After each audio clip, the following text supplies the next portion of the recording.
Hey everybody, let's check out an argument for mythicism, which is the idea that no historical Jesus of any kind ever existed. We find no mention of Jesus in any of the other historians who would have been contemporaries of Jesus Christ or lived within 100 years after that time. Historians like Apollonius, Appian, Arrian, Columella, Damas, Dion Crusaeus, Paterculus, Perseus, Petronius, Phaedrus, Pliny the Younger, Pliny the Elder, Plutarch, many historians, and we don't find reference to Jesus Christ in their works. Aside from a few forged and disputed passages about Jesus Christ, almost none of these historians chronicled his incredible life story. So this individual starts off by rattling off a list of ostensible historians from within a century of the life of Jesus, whom we would have expected to have had something to say about Jesus. But there are a handful of problems with this. But you'll notice a name that was not on there was Josephus, because Josephus is a historian, a prominent historian, who wrote within a century of Jesus' life and did refer to Jesus twice. Now, one of those is a passage that is known as the Testimonium Flavianum, which is full of praise of Jesus and says that Jesus was more than a man and was the anointed one and all of this, and that is either entirely, or at least partly, a Christian interpolation or exaggeration, and that's disputed. But there's another reference to Jesus in Josephus where he talks about James being put to death and how James was the brother of Jesus who was called Christ, and that one is not really disputed by serious historians of this era. There are some mythicists who dismiss it as an interpolation, but these mythicists will dismiss anything as an interpolation if it's not convenient. The overwhelming majority of scholars agree the other reference is legitimate. Now, we have another problem. There's also Pliny the Younger who did mention Jesus Christ, because he writes a letter talking about how he's run across these Christians and he tortured a couple of the enslaved deaconesses and wants to know what should be done with the Christians. And he also reports that they gather at sunrise to sing hymns to this Christ as to a god. So we do have references to Jesus Christ. Now, this individual did say there's nothing about his extraordinary life. So this raises another important issue when it comes to mythicism. The life of the historical Jesus is entirely distinct from the stories that circulated about his miracles and his resurrection and everything like that after his death. He did not become a significant figure until well after his death. So nobody had any reason to really record anything about his life while he was alive. It was the stories that circulated about him after his death that are the extraordinary deeds that you would expect people to record. But historians are not going to record such deeds when they have no primary sources for them, when they have no reliable documentation, when all they have is the stories of the followers of Jesus about what he did after his death. And if these historians find those stories to be rather fanciful, and they're not going to write them down as actual history. So one of the things that this particular individual is not being careful to do is to distinguish the normal human deeds of the historical Jesus during his life from the extraordinary deeds that were developed after his death.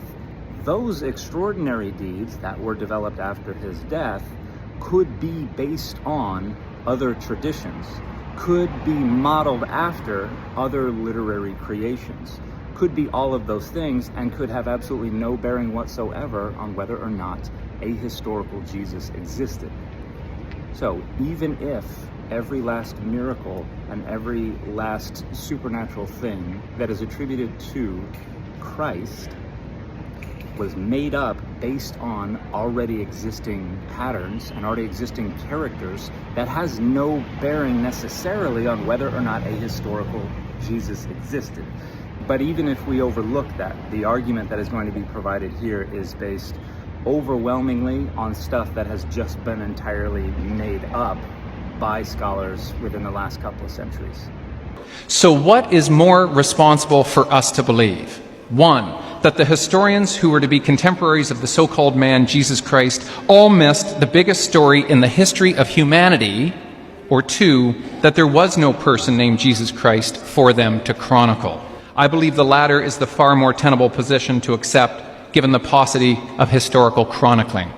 So this argument only works if the historical Jesus had to have been everything that the posthumous legends said. Because if the posthumous legends are where all of the miracles and all the supernatural and all the extraordinary things happened, then their fabrication and even their patterning after existing literary characters and figures and motifs has absolutely no bearing whatsoever on whether or not a historical Jesus existed. So we're ginning up a very fallacious argument here. There are numerous accounts by various scholars who see direct and obvious parallels between the Christ parable and previous myths. And as we're going to see, a lot of this is just entirely made up. Ancient pagan gods who possessed many of the qualities and characteristics given to Jesus Christ can be found in various ways. I think it's important to reiterate, these are overwhelmingly things that were given to Jesus after his death, and so don't necessarily have any bearing whatsoever on the reality of his mortal life. Thousands of years before the apparent time of Christ, there were many myths regarding gods who in many ways made reference to these characteristics. Born of a virgin birth, on or around December 25th. Stars appear in the night sky at their birth. Visited by magi from the east. So let's start with the first four of these. Born of a virgin, on or around December 25th. Stars appeared in the night sky at his birth. Turned water into wine. There is no figure from before the time of the New Testament that had any two of these attributes, including the historical Jesus. Meaning, these attributes were not given to Jesus until the stories and legends about him began to be created and circulated after his death, which means they could have very well been based on other figures, and that would have absolutely no bearing on whether or not a historical Jesus existed. It's irrelevant, but it's also entirely made up. There is no figure from before the New Testament that had any two of these characteristics. And this person is going to rattle off some folks that he thinks do, and they simply do not. It's just entirely made up. Turn water into wine, heal the sick, cast out demons, perform miracles, transfigure before followers, are betrayed, celebrated communal meals with bread and wine representing body and blood, killed on a cross or a tree, descended into hell, resurrected on third day, ascends into heaven, sits beside Father, becomes divine judge. So we've got a larger list now. Some of these are very generic. Heal the sick, perform miracles. That's kind of what divine entities do in the ancient world, and that's kind of what people still do today, or claim to do today anyway. But we do have doctors who heal the sick as well. But again, some of these things are things that were never attributed to any divine figure from antiquity.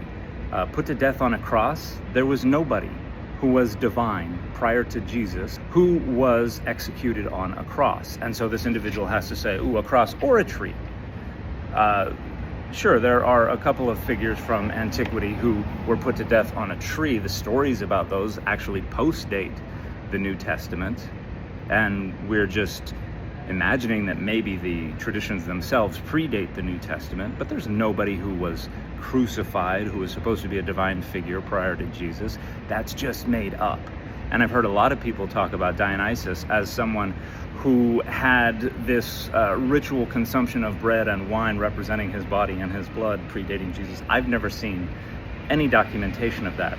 At most, I've seen people squint at ideas about consumption of bread and wine and say, nah, they probably thought it was his body and his blood, or something like that.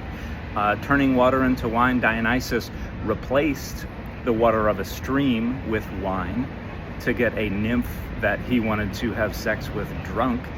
But again, that parallels a story from the Gospel of John, which was written several decades after Jesus' death, and is a tradition that does not go back to the historical Jesus, and so again, has absolutely no bearing whatsoever on whether or not a historical Jesus existed. It only has bearing on where the author who created that story got it from. That's all. In ancient Egypt, the clearest example of a god possessing Christ-like qualities and characteristics can be found in Osiris, who married his sister Isis and bore a child, Horus. The Egyptians of every period in which they are known to us believe that Osiris was of divine origin, that he suffered death and mutilation at the hands of the powers of evil, and after a great struggle with these powers, rose again and became henceforth the king of the underworld and judge of the dead. And that because he had conquered death, the righteous also might conquer death. In Osiris, the Christian Egyptians found the prototype of Christ. So notice none of this actually functions as any kind of prototype for the Christ tradition. Osiris was dismembered and then put back together by Isis, who then had sex with the reassembled corpse, which was not brought back to life so much as it was reanimated, because Osiris was confined to the underworld, to the realm of the dead.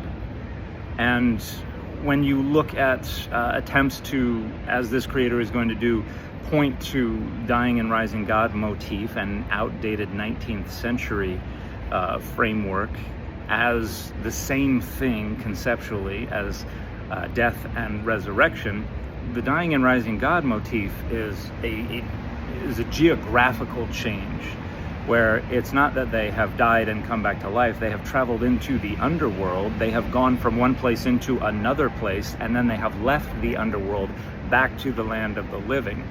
So if you want to understand that geographical change as metaphorically representing death and resurrection, great, then Osiris did not resurrect, because Osiris was confined to the underworld the entire time.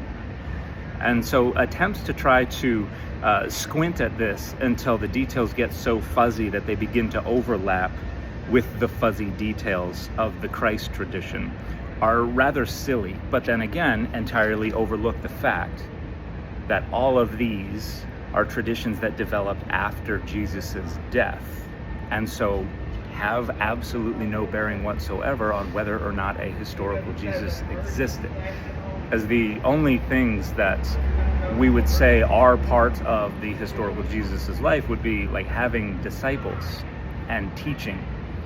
And who knows what kind of miracles were attributed to Jesus during his actual lifetime. But performing miracles, having disciples, teaching stuff, that's generic enough to not really mean anything when you say, well, oh, Osiris also taught stuff. Lots of people teach stuff. So this is trying to draw connections based on blurred lines and squinting at the details of legends that developed long after Jesus' death. And in the pictures and statues of Isis suckling her son Horus, they perceive the prototypes of the Virgin Mary and her child. So now we're talking about artistic motifs that were not borrowed by Christians until multiple centuries after Jesus' death.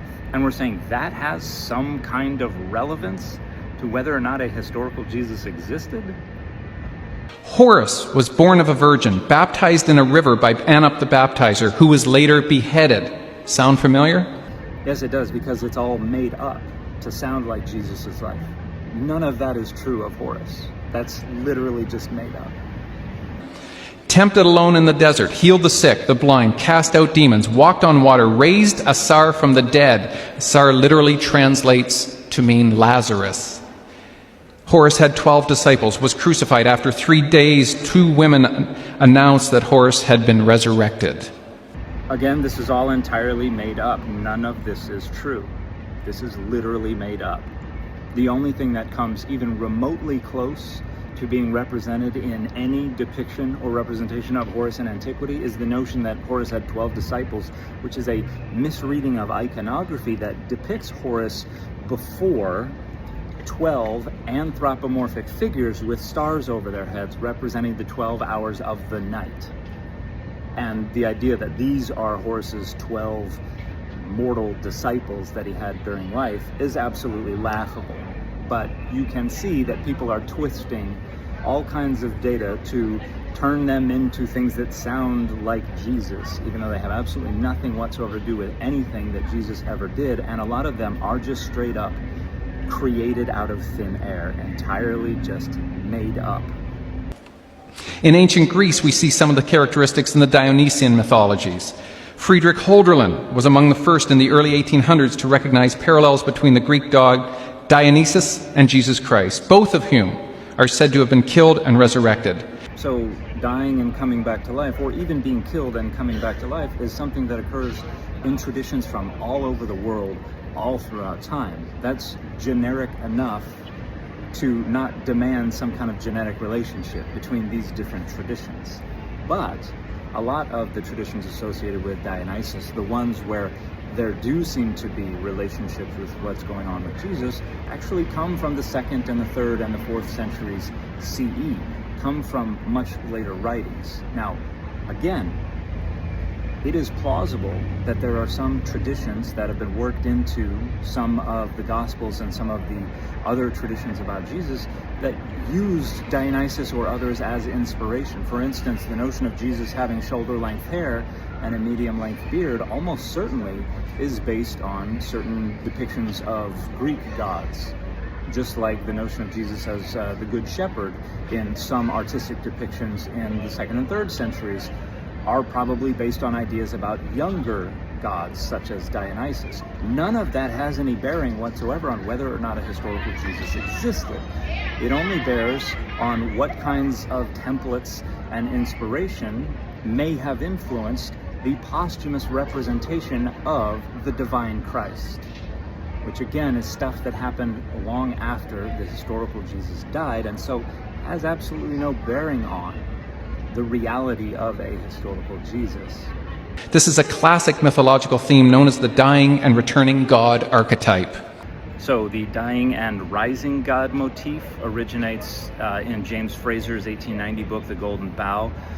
This is a 19th century anthropological kind of grand unifying theory of the evolution of religious ideologies.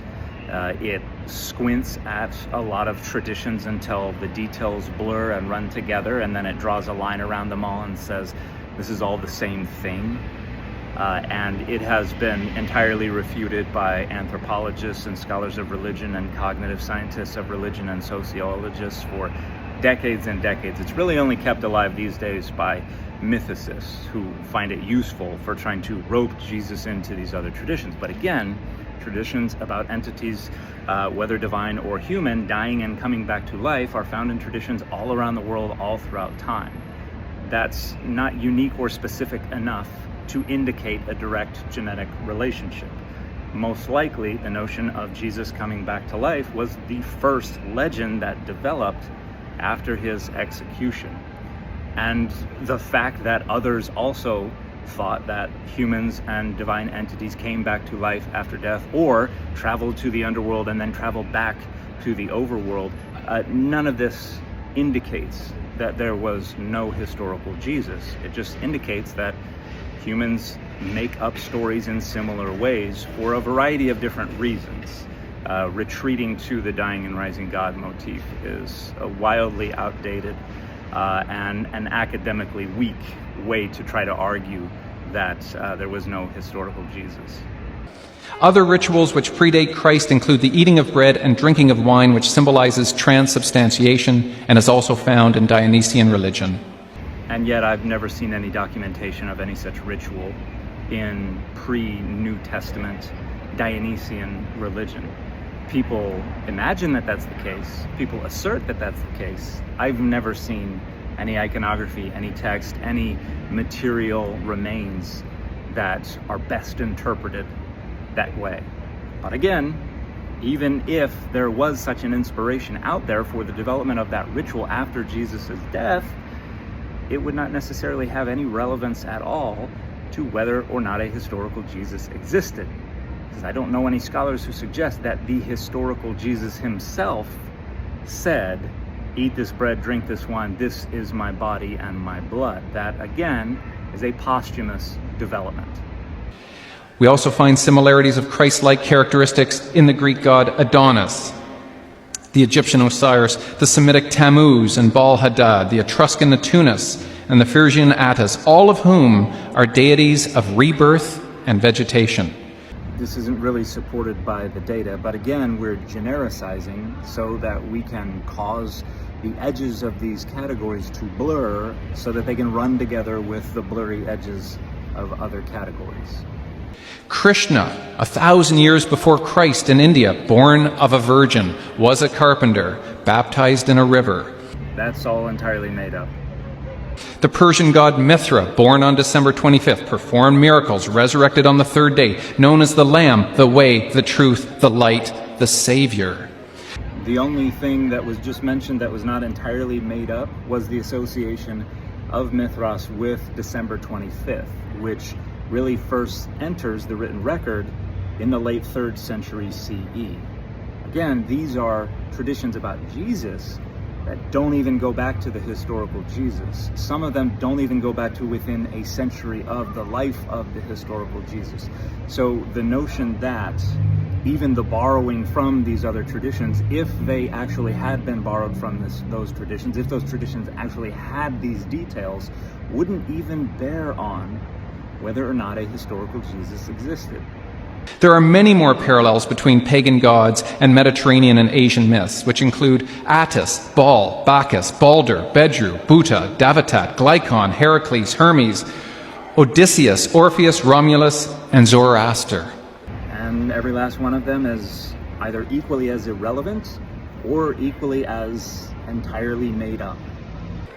We are left to conclude that given the contradictory, inconsistent, and incredulous nature for the need of the existence of Jesus Christ in dealing with original sin, and original sin is another thing that develops centuries after the death of the historical Jesus.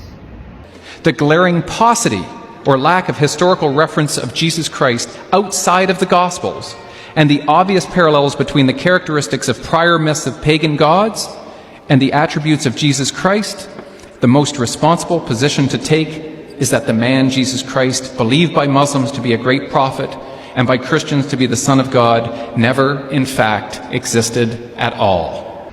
So this argument is just laughable every step of the way. The biggest problem is that it fails to distinguish what critical scholars believe the historical Jesus actually did from the supernatural actions and events that accreted to the Christ tradition in the decades and centuries after Jesus' death. It fails to note that the fact that some of those posthumous accretions could have been borrowed from other pre-existing traditions has no bearing whatsoever on whether or not that historical Jesus existed. And then the majority of the things that it says were borrowed from pre-existing traditions are straight up made up. They were never attributed to any individuals, human or divine, prior to the New Testament. At least no two or more were attributable to one figure. And the ones that were attributed to pre-existing figures are generic enough to not be evidence of any kind of genetic link, of any kind of direct borrowing. Now, I happen to think that there are portions of the New Testament that were influenced by Greek traditions. There is iconography, there are representations of Jesus were influenced by Greek mythology and traditions and iconography and literature and literary motifs and things like that. But that has absolutely no bearing whatsoever on whether or not the historical Jesus existed. The story of turning water into wine is something that was created by an author decades after Jesus' death. And the fact that that could have been borrowed from another tradition means absolutely nothing regarding the existence or non-existence of the historical Jesus. This argument is laughably bad. And if this is what convinces you that mythicism is the best case, you don't know what you're talking about. And the fit for this video is the Spawn #1 cover.